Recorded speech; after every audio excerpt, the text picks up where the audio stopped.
Okay, what's up, dragons? This is Steven, Ryan, and Josh from Phantology with our full spoiler review of The Fires of Vengeance You by should have Evan started it Winter. off with Guardians. Yeah, Guardians. Guardian Dragons. I was talking about the military unit, Ryan. I'm not sure what you're Oh, referring to. Yeah. okay. Uh-huh.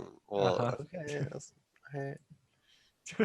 Yeah, that's okay. That's a fair correction. I apologize. They are in fact guardians. Anyway, thanks for tuning into Phantology. If you want to see more from Phantology, you can find us at Phantology Books, www.phantologybooks.com, and you can support the show at patreon.com/phantology_books. So in our non-spoiler review, it sounded like we all kind of have a little different take on the book. I think Ryan, you gave it a 7. Josh, you gave it an 8. 7.5. Okay, so Ryan and I, you and I both gave it a 7.5. Josh, you're at an 8. So fairly high rating for the book, but let's get into the details of why we came up with these numbers. So should we start with just go right into the characters? Should we start with Tao? Let's do it.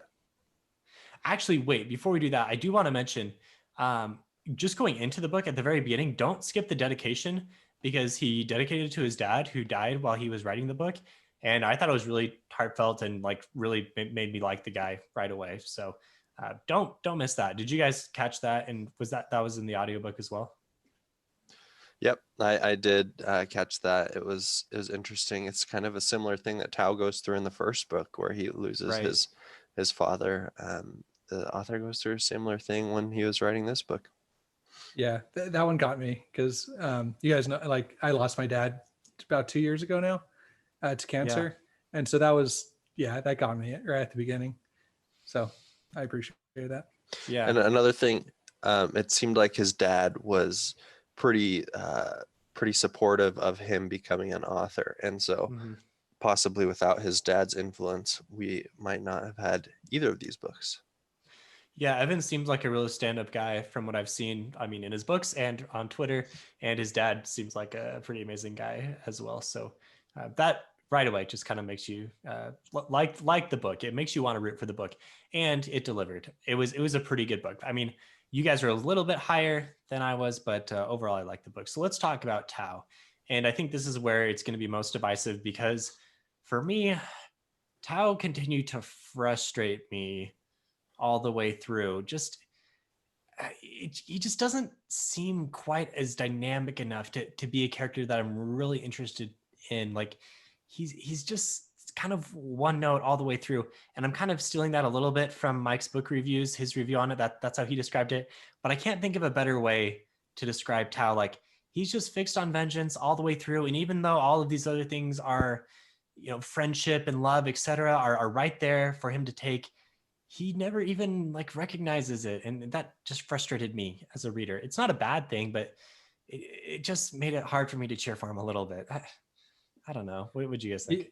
Yeah, I feel like this analogy may have been used in the books or something, but I feel like he was like an arrow.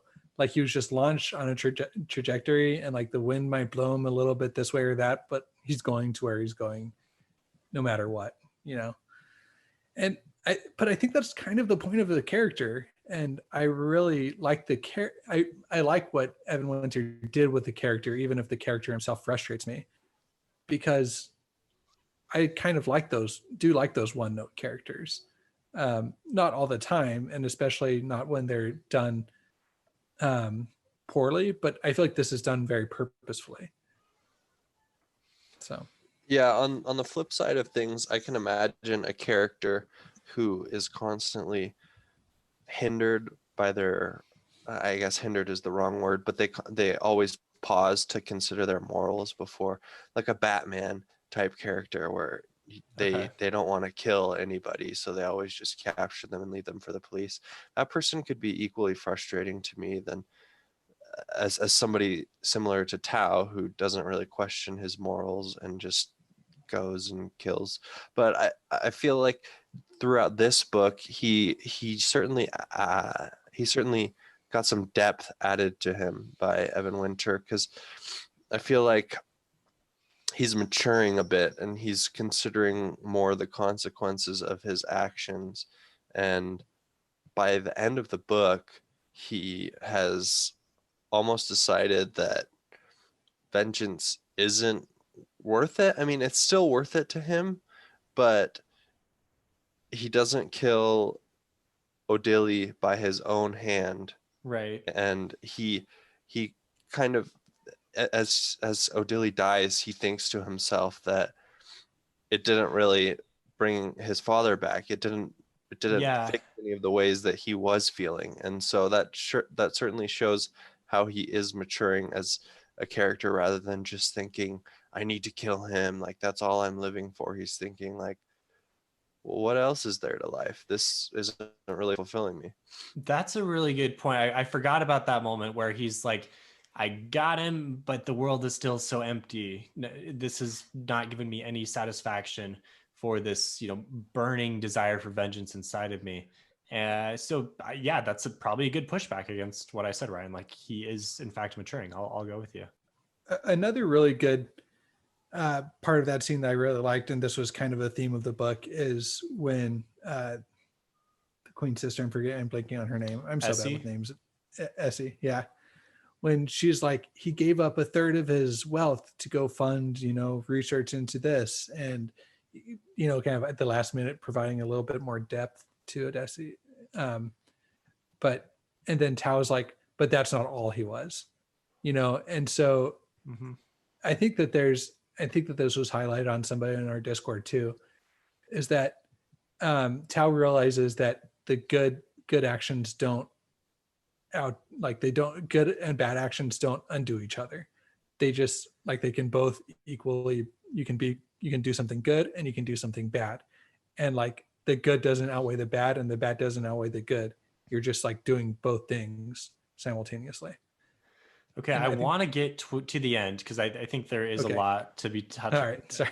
There's a lot to be talked about in those moments. Let's start from the beginning. And Tao is obviously a big part of the whole beginning sequence. It starts fairly quickly after the first chapter that's like previously on the burning, which I didn't really love. But I do like the fact that there's a synopsis of the previous book, because sometimes that is nice just as a reviewer to be able to look back and remind yourself, because not all these books have people who've done this on Reddit. But anyway, after that, they go straight into this whole thing with the ruling council taking over, and we get into this fight after chatter back and forth about the nobles being racist against the lessers, etc. Okay, we kind of already got that. That was a little much for me. And then there's 2 or 3 days where Tao doesn't sleep straight and gets poisoned and gets a huge chunk of his leg cut out and gets into multiple battles. You guys remember this whole beginning sequence? At any point were you this dude, is he just gonna drop dead? By the end of this, I was just so exhausted for Tao. It was a little bit too much, because especially where he's like, just cut out the infected part of my leg, and then immediately afterwards he just goes to battle and beats a bunch of people. Right. It was a little bit over the top for me. Yeah, I honestly thought, I'm did I skip some stuff? Because I was listening on Audible. I'm did I skip ahead to where Steven is at or something? Because I was like, it seems weird that they're doing this all in the first act of the book. And yeah, while there weren't that many consequences throughout the book to all these things happening. That was okay. So that's a criticism that I have, because I don't understand why was the poisoning even a thing? One of the repeated messages was, this nerve pain that you're now suffering is going to drive you to death. It's going to be so bad that you're going to want to kill yourself. And while a few times Tao was in pain, there were never any consequences for the poisoning. So I'm just left wondering, why? So I think a part of it was to explain the demons that he was seeing, and why he could continue to dismiss them as not being real.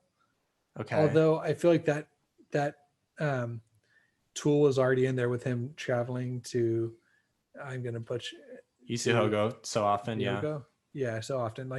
So I don't, that was weird. There were a few things like this that needed polish that I want to go through, and this was definitely one of them, was the poisoning and what purpose it served.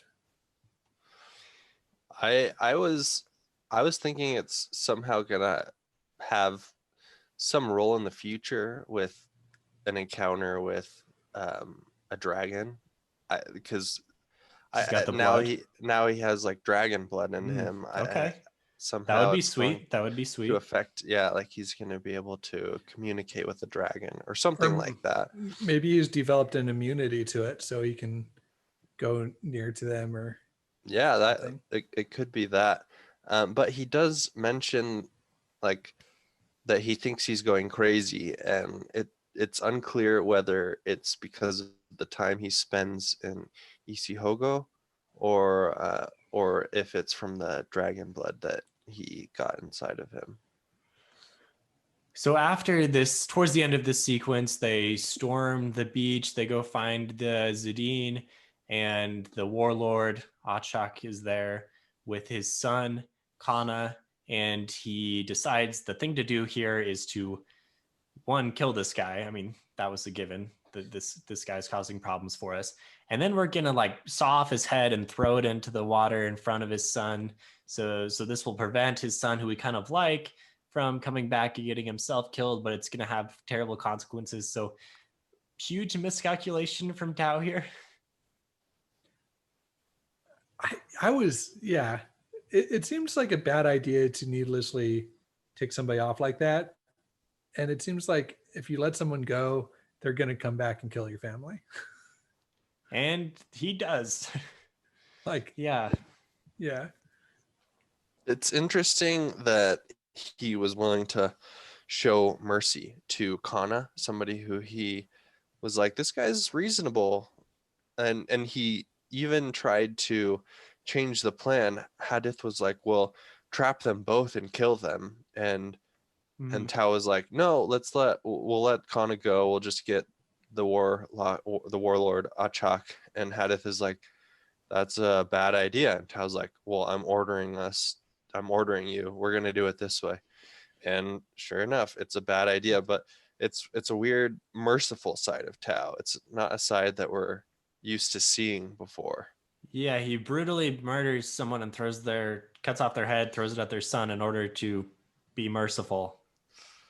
Yeah, I don't. Interesting. I mean, I thought this whole thing was pretty well written and plotted, but not the best decision for Tao. Certainly not. That's why I always go with my man Hadith. He's my favorite character. Yeah. Okay, so after this, we kind of relax a little bit. Tao gets to sleep for, I don't know, like a few hours at least.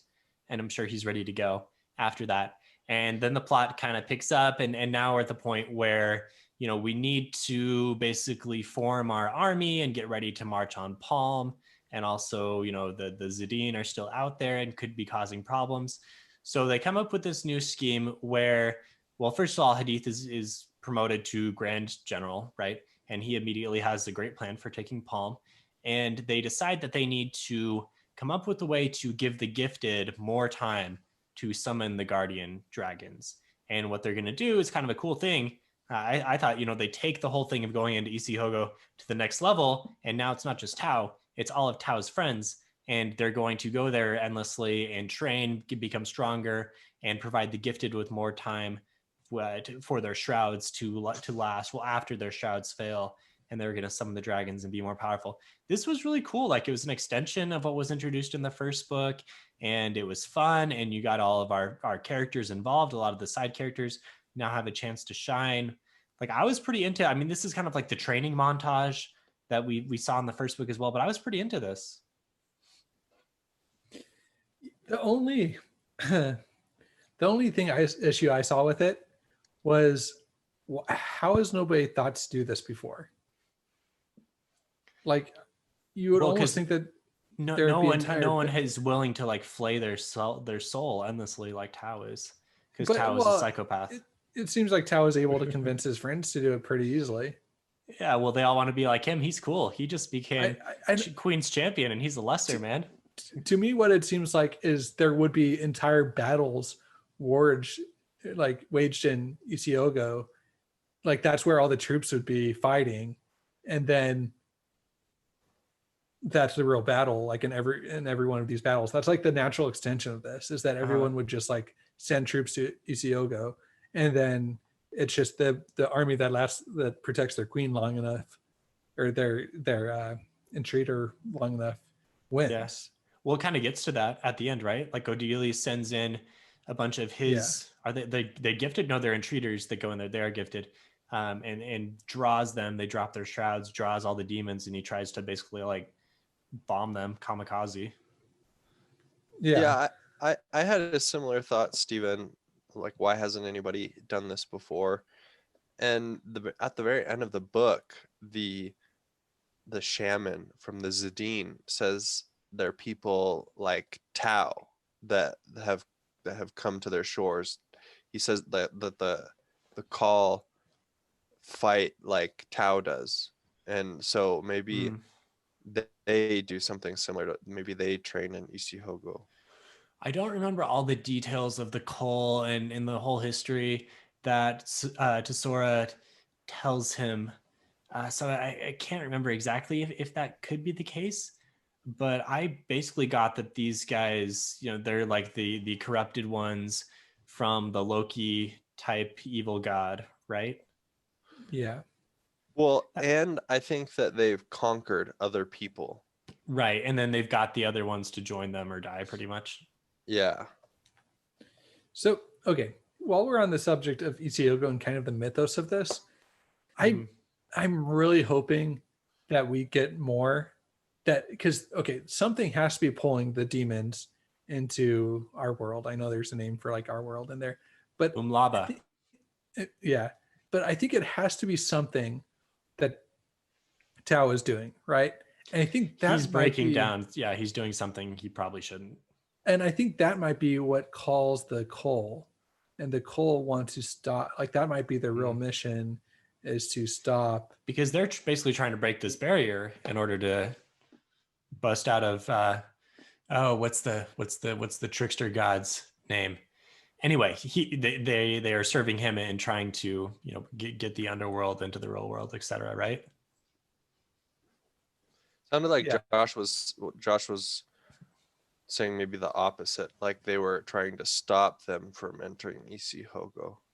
But I don't know. I mean, when they learn that the Zidane are using the magics of the Omehi people and entering Isihogo, then they turn on them. So it's an interesting thing, because they talk about the Cole like they are using, like they do serve that underworld Satan type character from their mythology, but then they do attack other people when they learn that they use the same magic as the gifted. Right. So I don't know. It does. You'd think that they would want them to use the magic if that is what is leading to the making the barrier thinner and thinner so that more demons can enter the world. Yeah, that's true. Clearly, we need to do a reread, or we need to get a little deeper into this. But yeah, there are a lot of details. It. I don't think we know exactly yet. Yeah, sure we shouldn't. I'm sure someone on Reddit has figured it out. I just finished the book earlier today, so I haven't like gone down the rabbit hole on all these things. Yeah, Reddit already knows everything. Okay, so a few more little points here. So Josh, you mentioned there are a few things that just seem like they could have been ironed out a little more. One thing was there's this like random point of view from this guy who they get to join in their Isihogo fighting crew, and then he's killed immediately. And it's like, for me, that just didn't sit right. I'm like, this guy just exists to show that this is a serious thing, because that doesn't really add very much to the plot. Some things I just thought maybe were like a little clumsy.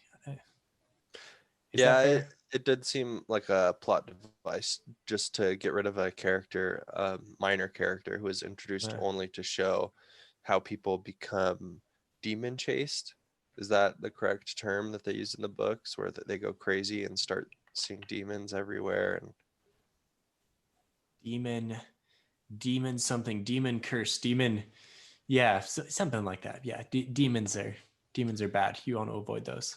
Yeah, and so it didn't hit as hard when it's just a character who's introduced only to die by that way Yeah. than if it was a character we knew Yeah. before. Anyway, overall, I like the training sequences. I like some of the new characters that come in, including the handmaidens who aren't really handmaidens. That was kind of fun. That was cool. I really I like that. I thought also Temba really took a step up. He added some needed levity to the story, and I thought he was a character that I kind of dismissed after the first book. Is like, this guy's a nothing character, but he was cool. He was fun. So after that, after the training sequence kind of ends, and they gather some of their army, they've convinced the surrounding people to join the real queen. Then they get word that this brutal attack has come on Kerem, which is, of course, where Tao is from, and Kana has got revenge. And this is something that, I mean, this is like straight out of the Poppy War almost. It's super dark, where they come in and basically all of Tao's friends and family that are still there have been massacred and brutally killed. They've been his mother's husband, right? Because they had split up. His stepfather. Yeah, his stepfather is the term there. His stepfather was like eviscerated and disemboweled, and his mother had her eyes put out. Yeah, either one sister or multiple sisters like was beheaded, right? And yeah, her head yeah. was His stepfather was holding his sister's head in his hands. So super dark stuff here, like way further than we've seen previously in the books. Yeah, that was rough. Yeah, this is when I was like, yeah, that's what made me think of this as classify this as a grimdark story. Yeah, and other than that one scene, for me, it's not really grimdark, but I mean, I see what you mean. Him getting, there's a scene when he slid down a great like sword and of the demon and Isihogo, and like that slowly scene was also kind of saw his bowels fall out. Like I mean, it's easy to set aside all the deaths that happen in Isihogo because they're not really real, but like the descriptions are there, and yeah, that's fair. Yeah. Anyway, so this is going to really exacerbate the conflict, because now not only do we have to take on Odili and Palm City, but now the Zidane are coming with a vengeance, and Tao has a personal vendetta with them. He goes after them briefly, but that doesn't work out the first time because we've really got to pay attention to Palm at this point, because the time bomb is going off. And then everyone rushes towards Palm City, where the best part of the book, in my opinion, happens. This epic dragon fight that happens outside of Palm. Like, this battle made the book for me. Previously, before this happened, I was like, yeah, this book's pretty good. Like, I'm liking it.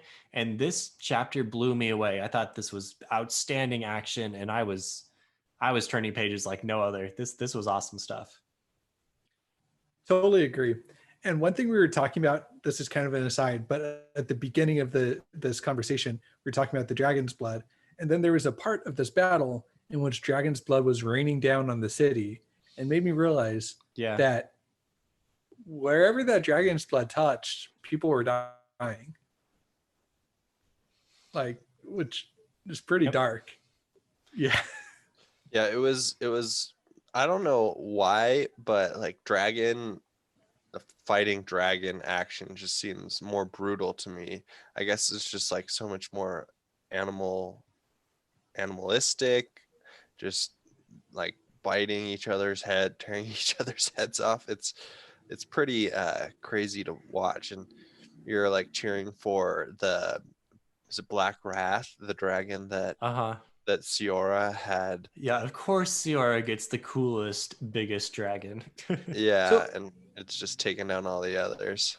This is another thing that I think kind of could use some ironing out, is like the other dragon was the wall dragon because he saw it like take down the wall or something.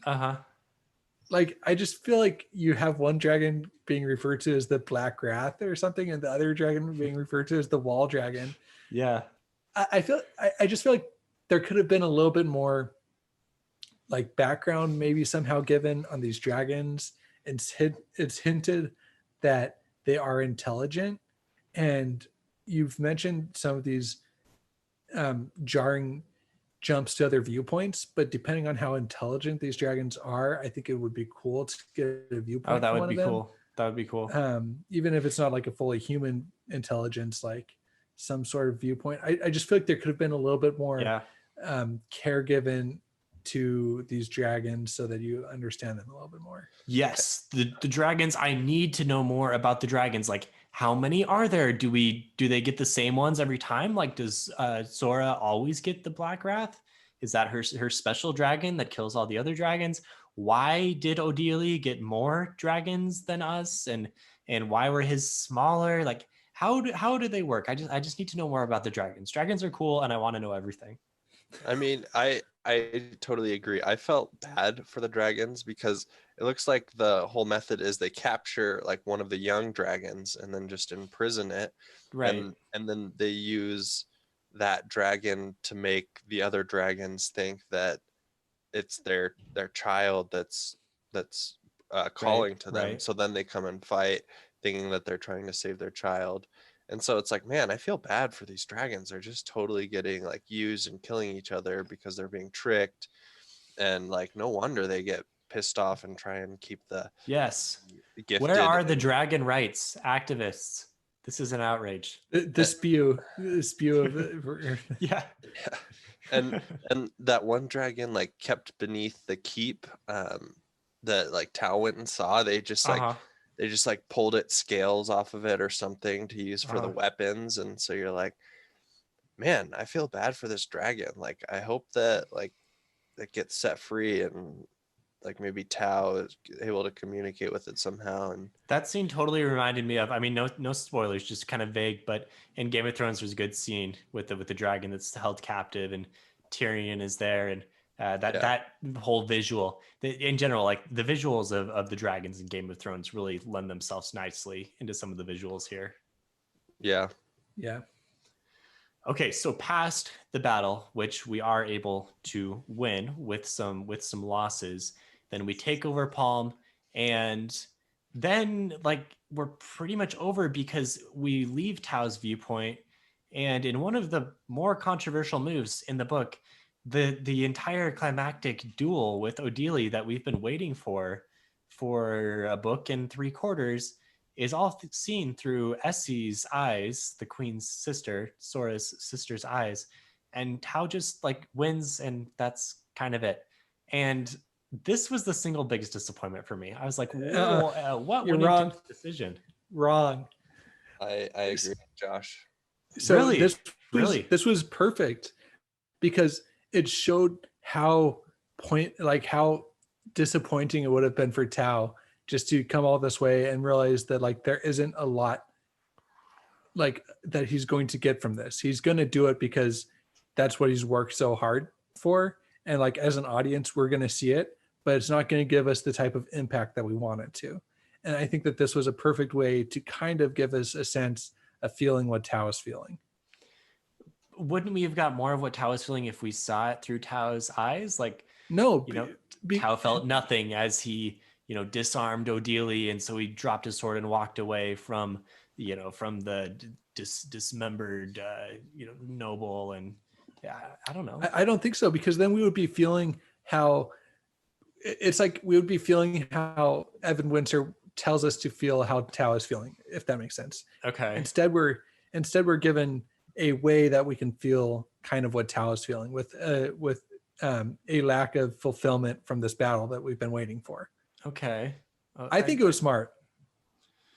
And I also think my other thought, I have a lot of thoughts about this, so let me just vomit them out a little bit. Yeah. My other thought is we know Tao as a character well enough that we know like exactly what he's thinking in that moment. We've seen moments like that in other books. We've seen him just like, kind of fight. And the other thing is, no matter how it's done, Evan Winter does fight scenes amazingly well, but I feel like it would have just felt like another fight scene that Tao goes and does. And we know that he does, that Evan Winters writes those well, but that wasn't what the scene needed.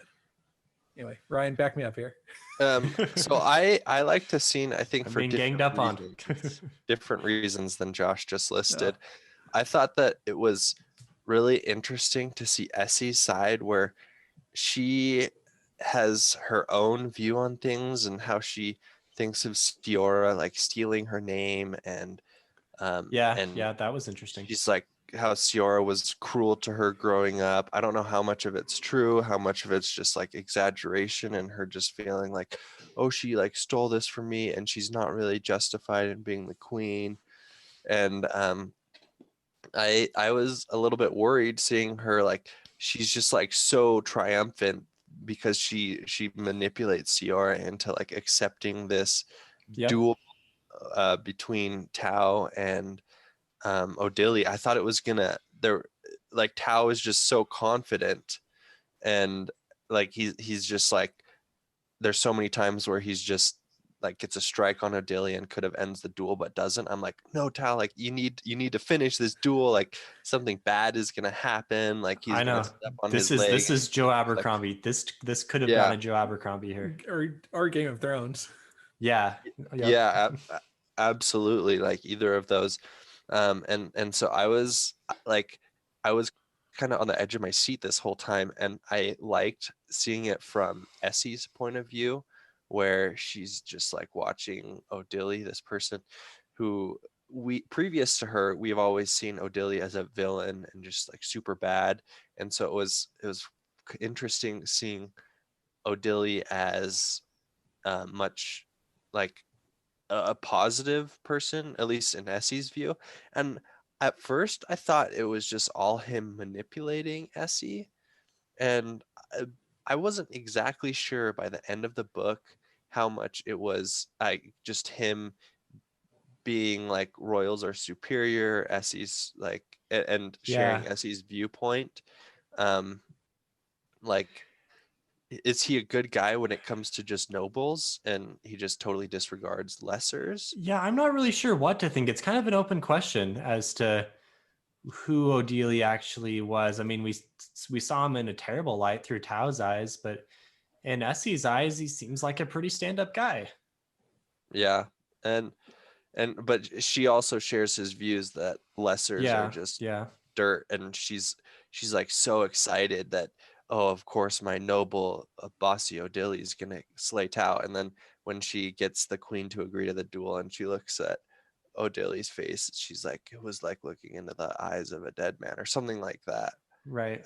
Okay, so I'll meet you halfway. I liked the point of view from Essie because you saw the other side of things. I thought that was good. That added to some of the grayness, and it really kind of made the story a little more dynamic. I still think it was too much. I still would have liked to see the duel through Tao. I see what you're saying, Josh, a little bit. What's the point though? Like, because here's the thing. I feel like it could have gone in a different direction. Do you remember when they agreed to do it with one sword, right? Like Sora is kind of tricked into it by Essie and Tao as well, because he's like in pain because of, going for 2 months with getting zero sleep and being constantly beat up on. So I thought this was I thought this was going to be a big thing. I thought that Tao was going to lose here because of the pride that they had in accepting this, because I thought this was a huge mistake. And somehow Tao with one sword was just going to be nothing, and Odili was going to be able to take him out or do something. Something bad was going to happen. But then it was nothing, and that was a huge disappointment to me. I would have preferred to see through Tao's eyes as he lost to Odili, which led to further conflict. I just think that that's not what this scene was about. I think that the scene was about Tao fulfilling his, what he had trained so hard for, but doing it, realizing that it was that while it wasn't a complete lack of, like, it wasn't complete emptiness, it wasn't a fulfillment either. That's fair. I think that was what the scene was, and this was kind of the fulfillment of that revenge arc. And moving forward, I'm glad we get to move past that revenge arc a little bit for Tao. I can give you that. So I guess I could have seen two ways it could have gone. Personally, I would have gone the other way. I think it makes for a little more exciting plot to really just like keep up these multiple conflicts. Now we've got this one wrapped up and we're just kind of focused on one. I like it where there's a lot of different conflicts happening at the same time. Yeah. I certainly saw how it appeared to be setting it up for your view, Stephen. Um, but I do agree with Josh. I thought that it was going to happen the way that you thought it was, but I'm glad that it happened the way that it did. I do wish that there's more with Essie. That's the part where I was fine that they killed off Odile, but I wish that there's more Essie Yeah. where you get more conflict between Sori and Essie and the history between them, and like even if she's not in a state of outright rebellion, like I liked that relationship and that setup. So more than Odile, I always thought it was set up well where you knew that once Tao actually reached him, that it wouldn't even be a real contest. Like I think that was foreshadowed enough. Maybe foreshadowing is not the best word, but Yeah. But I wish that there was more with Essie and Sori. Okay, so let's move on past Tao. We'll wrap up a few more loose ends of the story as we do. Let's talk about Sora. So Sorry, Sora. I keep saying Sora. yeah, I think I'm saying it wrong as well. I think Ryan has had the best pronunciation. The narrator says it's Siora. Siora, yes. Okay. Ciara. So Siora. So my first question on Siora, I didn't understand. Is the we a royal we thing because she's the queen, or is it an identity thing? I was confused by that too. I don't remember noticing that in the first book, and maybe that's because we don't really interact with the queen that much. Right. And I was trying to figure it out. I was hoping you guys might have the answer. What I was guessing was that like when she says we, she refers to like herself and the goddess, because the goddess like speaks to her. That's, She that's is, yeah. That's what I thought too, Ryan, is she was the mouthpiece of the goddess. Yeah. I really wanted that explained more because it just made her character feel so alien to me because I didn't understand like that. I didn't understand how she even saw herself. So I struggled with her because of that. Yeah. I just wanted more. We get a viewpoint from her at the very end, but I would have liked more of a viewpoint because I thought she was a really good character. I thought she was fascinating to have on screen every time, but I didn't understand who she was at the core of her person. It was maybe it's something that we'll get to know in the next book, because we did get to know her through Tao a little bit more, but they've still been a little bit more like queen and vassal, like, or queen and champion. They haven't like really, and they become more intimate as the book goes on, but it wasn't really to the point where they're like revealing everything about their lives to each other. Were you guys into the romance? This was pretty cringy for me. I really? Well, I don't know. My part of me that enjoys romances in books was into it, but it was so like Tao was so. Come on, Tao. Yeah. Come on, What do you man. mean, come on, Tao? He's not Like, completely naive. Like he courted Zuri. Zuri. Yeah, And- that's true, but this But is she's like also the queen. Yeah. Yeah, but I don't know. There's just some with like a double meaning for everything Tao said, like constantly. Yeah. It just kind of got a little bit played out for me, and I wish that they would have just had something happen or not, or I don't know.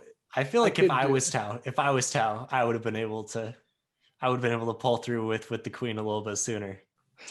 You know what I'm saying? Yeah, but I mean, Tao is he has had experience with Zuri, but that's like the only girl he's really had experience with. It's not like he's flirting with girls like all the time. And he's so focused on, the vengeance thing, which was again something that just frustrated me about him. I wish he would have picked it up a little bit with Sora.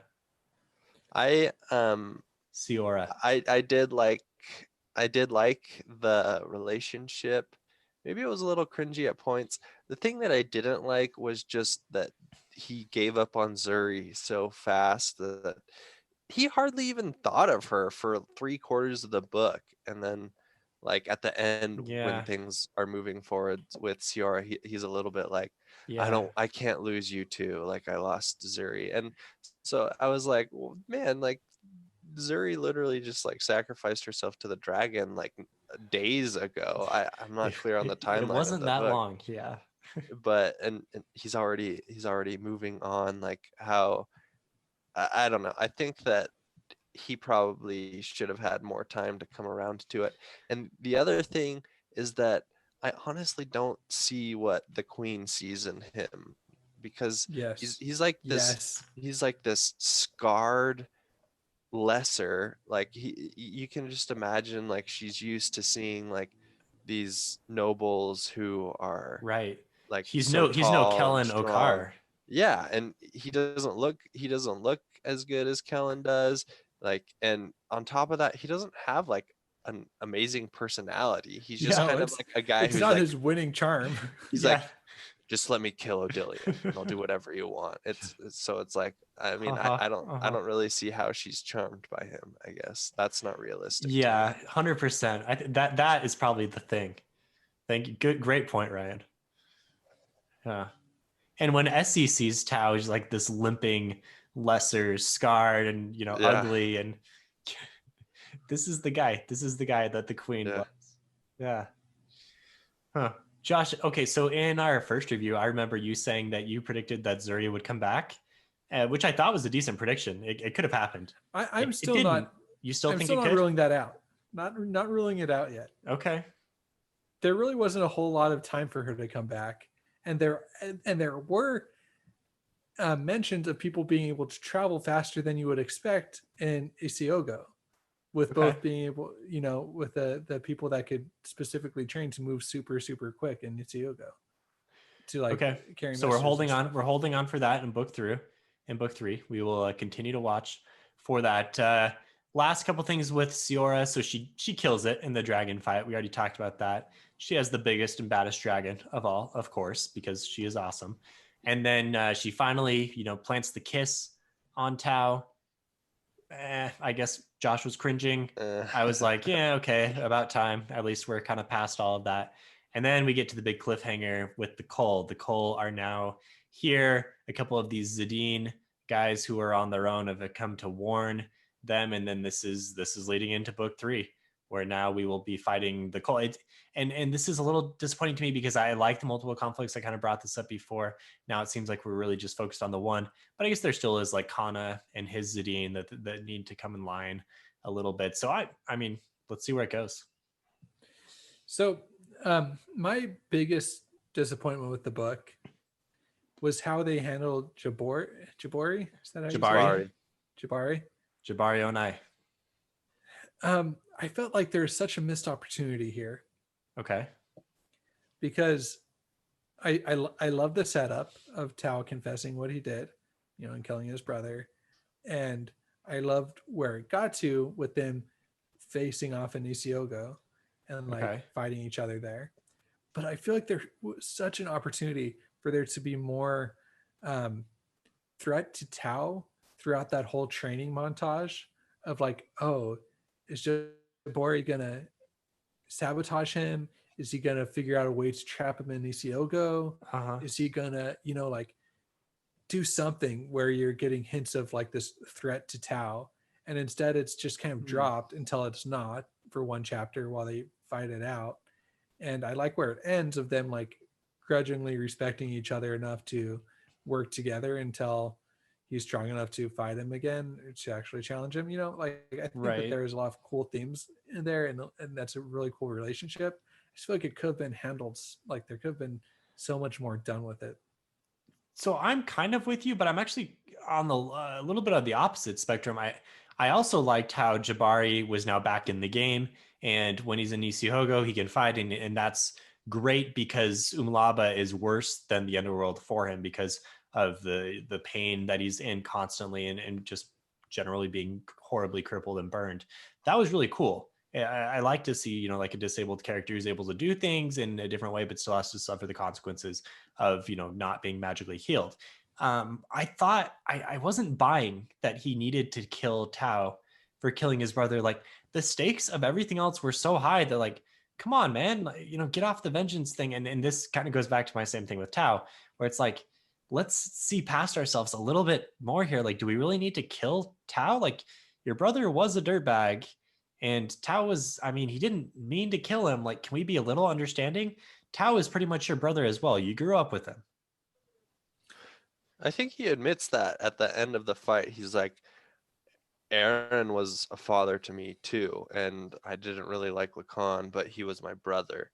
And at the end of it, I think they have sort of gone back on the road to becoming like brothers to each other, because as Tao is walking back with Jabari and people are like eyeing Jabari and staring at them, Tao's like, don't you guys have something better to do? Like, and sort of defending Jabari. I think that signals that the relationship is on back on the road to Yeah. But them they still becoming have like this brothers sword hanging. again. They still have the sword hanging over them where Jabari's saying, I'm going to kill you once I'm ready. Yeah, I don't know if he's just saying that to like to sate his honor. Yeah. And Tao's like, Tao like gives it to him. He's like, all right, like when you're ready, like we'll fight this again. Like just kind of a nod to the honor that Jabari needs to have for his family. I thought that Jabari was going to be a lot darker of a character Yeah. because of how he's spending his time in Isihogo. I thought he was going to like make some sort of deal with a demon in which he For could sure. like get He back could his. be Darth Vader pretty much. Yeah, that's what I kind of meant. Is I feel like there's an opportunity to make him into like the main, like a really bad villain, where there's never really been where the childhood friend actually gets turned to the dark side and like stays there. You know, I'm sure there have been stories like that, but they're pretty uncommon in fantasy that I've read, at least. I can't think of one off the top of my head, you know, where the childhood friend, the companion since the beginning, actually does become like the real bad guy of the series. And so I feel like there was an opportunity here. Stormlight a little bit. Yeah, a little bit, but a little bit. Anyway, Cirque du but like Freak. I don't know if you the guys have read main. that book. Anyway, I don't Which want to give book? spoilers because that. Cirque du Freak. Yeah, not familiar. Anyway, but you know what I mean, like in epic fantasy, I guess. I just feel like there could have been a good opportunity for him to become like the master of Isihogo. Like, oh Tao, you thought, what was it, like that quote from Batman?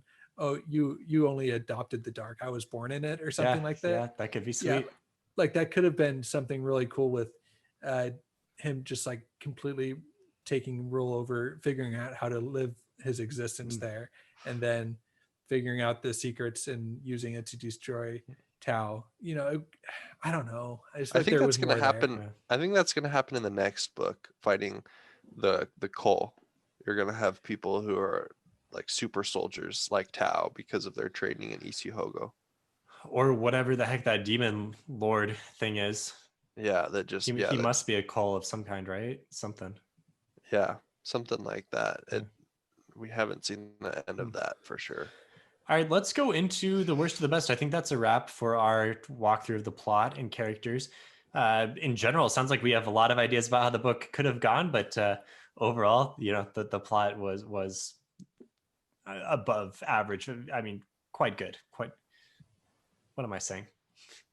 It was good. Yeah, it was an 8. I said 8 out of 10, so it was really good, I think. All right, so let's. We have already kind of nitpicked at a few things, but in order to bring up some more details, we're going to talk about some of our favorite moments, but you know, just a few small things that maybe we have additional changes to suggest. So I have one. Unless you guys want to start, Go for it. Okay, so I really liked the Aim and Tao and his friends, and they're all fighting in Isihogo together. I thought there was some really nice chemistry there. I liked Uduak and Hadith and Temba and Jabari, all these guys, the handmaidens as well. And I just thought there was like maybe more opportunity for some of these guys. And I understand, that the book was fast moving and there was a lot of things that had to be fit in. But I just feel like sidelining some of these guys, like Uduak was one of my favorite characters from the first book, but I can't really point to any like really cool thing that he does. I mean, he's there the whole time fighting and everything. And, Hadith becomes the general and he's got some good ideas, but they don't have the same real standout moments that they do in the first book. So I miss that a little bit. Totally agree with you. Yeah. Like, were you ever worried that Uduak was just going to die? Like, not really. He's just kind of no, because pulled he along. killed someone, but he killed some random POV character that we'd never even seen before. Yeah. Okay. I have one. This was the fight between Tao and the spear person in the beginning of the book, where the one who we'd seen a point of view from. Who killed? She killed Jaid. I think his name is. Yeah. She killed Jaid, and she's Jaid. holding a piece of Jaid. Jaid. I feel like it's Jaid Ayim. Anyway. Yeah, that's why they named the Ayim after him. Yeah. Right. Which was a low-key emotional moment. I'm not gonna lie, that was good. Yeah. We are Jaid, but we are also Taos. Like, that was right. Anyway, yes, but her fight. So one is I was kind of expecting her to come back maybe a little bit later in the book, be a bit bigger of a boss for him to fight. Whereas it was kind of like, oh, here's a little bit of a loose thread that was hanging from the beginning. And in the last book, let's pick it up in the beginning here. Yeah. But what the heck was on that parchment? Yeah. What was that? So that is, we're talking about worst of the best. So I'd say that the worst was the fact that she was defeated so easily. But the best was how he just laid that groundwork where when you're reading it, you're like, oh, that's super important. But by the time you finish the book, it's like kind of hard to go back. I'm sure there's so many theories about what was written on that parchment, that she was trying to give him. Well, is it even important? I've kind of dismissed it. I thought it was like, I thought it was nothing. I thought it was another. It seems like he's done this before where he shows you the Chekhov's gun of going back to my one sword duel thing. Like in most other books, I'd be like, oh, one sword, that's huge. It's going to be important. And then it's nothing. So it seems like maybe that's something he likes to do where he shows you the Chekhov's gun and then does nothing with it. No, because Chekhov gun, because that wasn't between like from Act 1 to Act 2.